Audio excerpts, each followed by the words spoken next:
Hello, I'm State Representative Patrick Garofalo with an update from the Capitol. This year, the premier legislative agenda item is the issue of achieving a balanced budget. Currently, the state of Minnesota has a $1 billion budget deficit, which we're going to have to address this year. Unlike the federal government, the state of Minnesota actually has a constitutional requirement to balance our budget. As bills move forward, we will see difficult choices to be made. However, the important thing for the constituents of our area is to remember that government needs to live within its means. Personal income and government spending have to grow at the same rate. We cannot have spending growing at a faster level than incomes in our area are growing.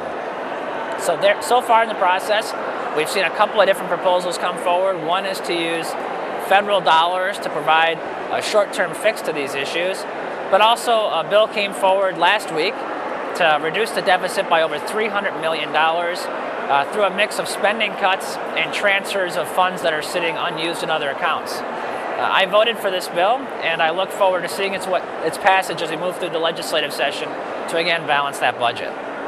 Recently, the state legislature agreed to and the governor signed a proposal to reform general assistance medical care.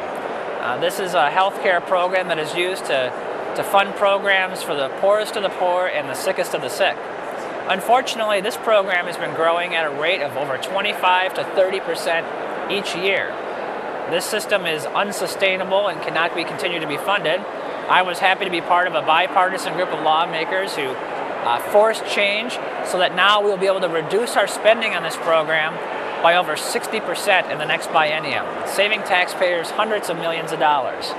More importantly, this redesigned program will give us the opportunity to provide quality of care and the patient care that is needed by these individuals, not by issuing more billing or more procedures, but rather by truly focusing on solving their problems, moving the poor to be healthy and moving those who are sick to be productive members of society.